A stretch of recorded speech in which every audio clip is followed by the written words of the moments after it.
May bagong pinapangamba ang mga kababayan nating OFW sa NAIA or sa kahit sa airport man sa Pilipinas or sa ibang bansa.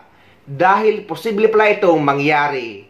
Kaugnay ito sa na-experience ng kababayan natin na si Jessa Pungasi na na-misclaim ng iba or nakuha ng iba ang kanyang maleta sa NAIA. Meaning guys, ibang tao ang nakaklaim or nakakuha ng kanyang maleta sa conveyor nung lumapag sila sa NAIA.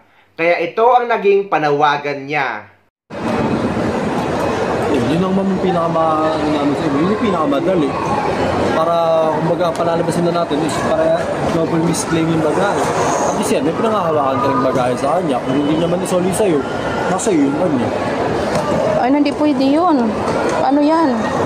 Kasi ma'am, sa mga ganyan ma'am, hindi rin namin magagaranti na isoli. Kasi yun nga, passenger error po kasi siya.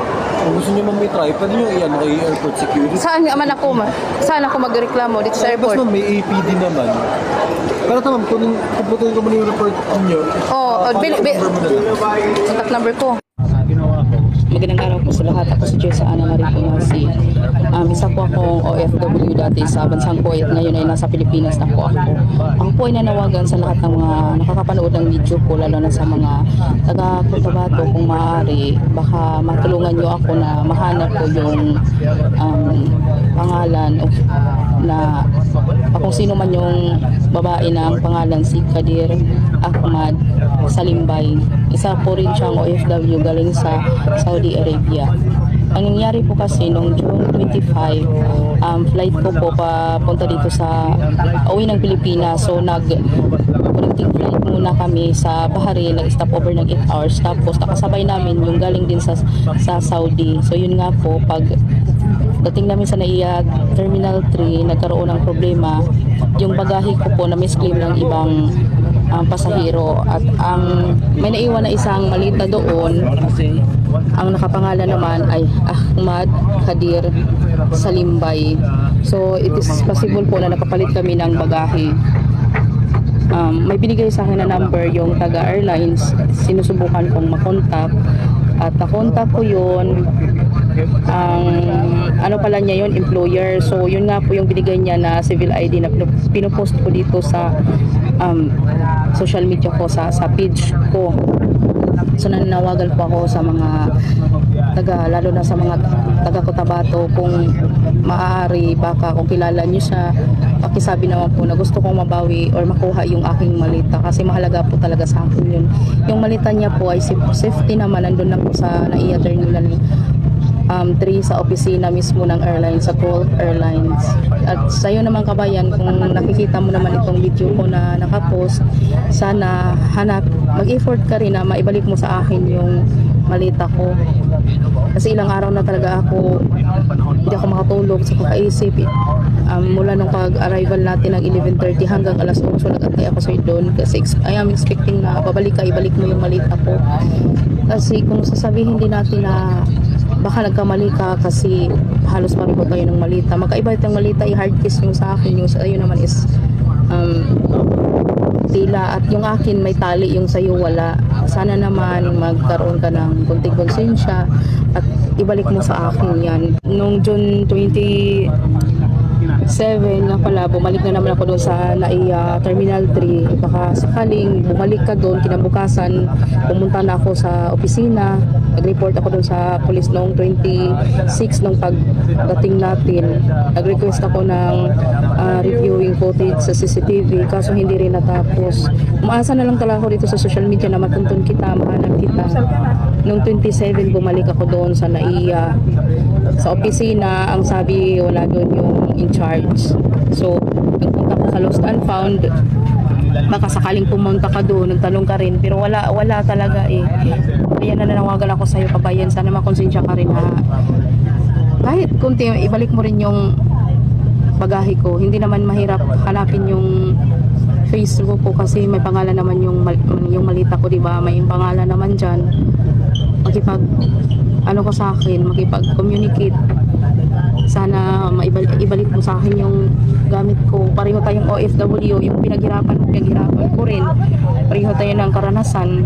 Siguro kung pamilyado ka rin, ako pamilyado rin, may anak rin ako. ilang taon ako na hindi umuwi. Ikaw 4 years, ako 6 years din. Ako lang tong umuwi na walang kadala-dala, wala pa akong gamit kasi yun nga, hindi ka nag-ano sa gamit mo, basta ka lang hablot ng hablot. Laking prowisyon na pagastos pa ako, babalik-balik sa airport. Kahiya minsan yung kung kanino na lang ako lumalapit para humingi ng tulong, na sana naman kung hindi ka lang nag-ano na basta maghatid, hindi naman ako aabot sa ganito. So nakikiusap ako kayo, sana ibalik mo yung malita ko, kahit ako na magbayad sa shipping, kung saan mo man yun dinala yung malita ko. Pwede kang mag-comment dito, mag-message ka dito sa page ko. Paano ba ito maiiwasang mangyari? May nag-comment pa nga na paano daw ito nakalusot dahil may chine-check daw ang guard ng claim ticket na ang maleta ay dapat match doon sa pangalan ng owner. Base naman guys sa ilang beses ko nang bumabiyahe pa uwi sa Pilipinas at pabalik sa ibang bansa, ay wala namang nag-check ng claim ticket kung match ba yung maleta sa owner. Ang madalas na nangyayari ay kapag lapag nyo sa isang airport, kapag claim nyo ng inyong maleta sa baggage claim or sa conveyor, ay diretso labas na. So, ang maganda talagang gawin, bawat biyahe nyo ay lagyan nyo ng tanda ang maleta nyo na visible, na nakikita talaga. At kung hindi man maiiwasan ang ganitong pangyayari, ay lagi nyong lalagyan ng contact number ang maleta nyo. At mas maganda na Philippine number para mas madali nila kayong makontak. Kung wala naman kayong Philippine number, ay dapat ilagay nyo ang Philippine number ng kasamahan nyo sa bahay o ng magsusundo sa inyo. Hindi lang isa, kundi dalawa. Dahil kapag nangyari ang ganito na may mga contact number naman, may palatandaan, may address, may email address at lahat-lahat na, ngunit lumipas ang mga araw at week or umabot man ng buwan na hindi kumontak ang kumuha, ay iisipin talaga ng naperwisyong OFW or pasahero na sinadya ito. Lalo sa naging experience ni Kabayan na sobra daw magkaiba ang itsura ng maleta nila. Kaya paano daw ito magkakamali sa pagkuha? Kaya sa mga OFW na uuwi sa Pilipinas ay huwag kayong masyadong excited. Dapat i-check nyo ang itsura ng maleta nyo at pangalan kung sa inyo ba ito, para hindi kayo nakakaperwisyo ng kapwa natin pasahero or ng kapwa natin OFW. Hindi naman kasi maganda na angkinin natin ang hindi naman sa ating maleta, kagaya ng ina-advise ng nasa video or staff ng airport. Yun ang namin sa inyo, yun yung pinakamadali. Para kumbaga palalabasin na natin is para double misclaim yung bagahe. At least yan, may pinangahawakan ka rin bagahe sa kanya. Kung hindi naman isoli sa'yo, nasa iyo yung kanya. Ay, hindi pwede yun. Ano yan?